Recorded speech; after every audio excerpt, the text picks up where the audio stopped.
Alec Miran is with us now from Washington. He is a long-time CNNer. We have worked together multiple times, Mr. Miran, and he was there in Beijing in 1989, was producing our coverage when Chinese authorities yanked the plug right on CNN, took us off the air because they didn't like our coverage. Alec Miran, thank you so much for coming in. Glad to be here, Brooke.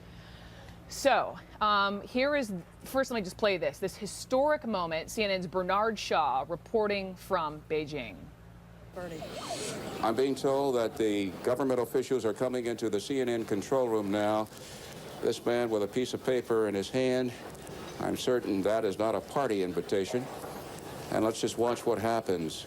Alec Miran is appealing to this official, and this official is calling his bosses at whichever office he's calling. What you are telling me, what the government is telling me, is that we were given permission for a one-week lease to bring our Earth station in here. You're not saying that. You're saying we were only allowed to come in to cover the Gorbachev visit. How about all the other stories we did about China that didn't concern Mr. Gorbachev? Yes. That has nothing to do with you? Then why does this have anything to do with you? Wow, Alec Miran, May of 1989. I mean, just watching you watch that. I mean, before we even talk about what were these pictures out of Hong Kong, can you just take me back to that day? Take me back to that day in Beijing and how it foreshadowed what was to come on June 4th. Well, we had originally gone to cover the visit of Mikhail Gorbachev to China. First time that the two most powerful communist nations in the world had met. It was a big deal for us. We had been on the air 12 hours a day for about a week and a half. And we still had another 8 hours left on our satellite lease, which we never believed they would allow us to bring in our own satellite dish because it gave us more freedom than any other broadcaster had ever had. And among the major networks, only a couple of us had our own transmission, so it was a big deal. Anyway, our lease was about to run out in 8 or 9 hours' time, but the pictures were so fabulous that I was told to try to keep us on the air for a while longer, and that's what this argument was about. In retrospect, if they had just let our lease run out and not renewed it, this could have all gone very quietly. But as it was, this became a moment, like you said, that foreshadowed it, because if they were willing to treat the free press like this, what were they going to do to their own people? And I think this made the situation seem a lot more serious for viewers at home and also the people in China. As a matter of fact, I'll never forget, about 20 minutes after we were shut down, and I was in the hotel elevator, and there was a hotel employee who was very young, a woman, and she said, thank you for what you did. And I said, I didn't do anything, the students did it. And she said, well, they weren't going to come in while you were watching.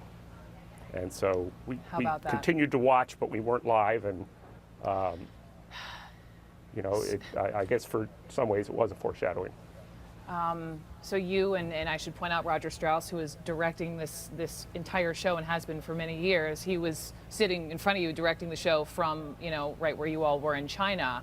But as you look at these pictures playing, and there's Roger, shout out to Roger, as you look at these similarities, these pictures coming out of Hong Kong, and even talking to Jeannie Mose earlier today, you know, who was there as well, she just was talking about the energy among the students, what seemed to be such positivity. How do you compare the then to the now and what we're seeing in Hong Kong? I think similarities about the protests is that in both of them it started with a fairly small bunch of students. In fact, the Tiananmen protest started a month and a half before that clip you showed. I was in China, and our bureau chief woke me up after an 18-hour flight and said, you have to come see this. There's a demonstration. And I said, demonstration in China? And he said, yes. We went out to Tiananmen Square, and there were 5 or 6 demonstrators being led by the police. And Bureau Chief Mike Chinoy said, well, this can't happen. Tomorrow they'll be gone. And they weren't gone. And it grew, and it grew, and it grew.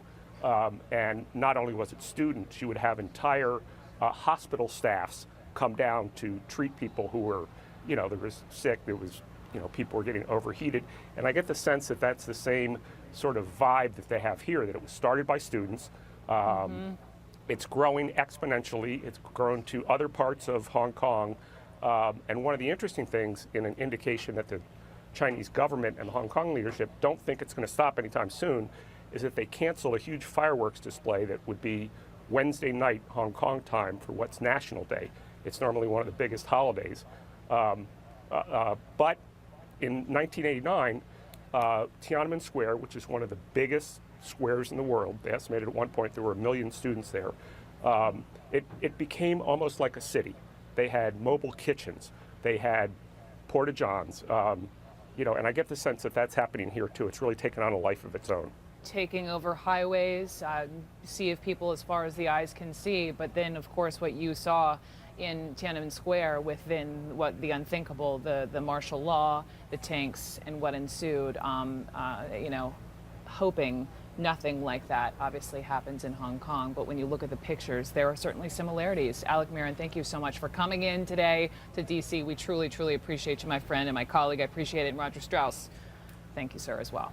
Alec Miron is with us now from Washington. He is a long-time CNNer. We have worked together multiple times, Mr. Miron, and he was there in Beijing in 1989, was producing our coverage when Chinese authorities yanked the plug right on CNN, took us off the air because they didn't like our coverage. Alec Miron, thank you so much for coming in. Glad to be here, bro. So here is, first let me just play this historic moment, CNN's Bernard Shaw reporting from Beijing. I'm being told that the government officials are coming into the CNN control room now. This man with a piece of paper in his hand, I'm certain that is not a party invitation. And let's just watch what happens.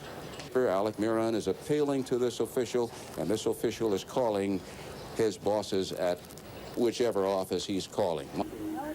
What you are telling me, what the government is telling me, is that we were given permission for a 1-week lease to bring our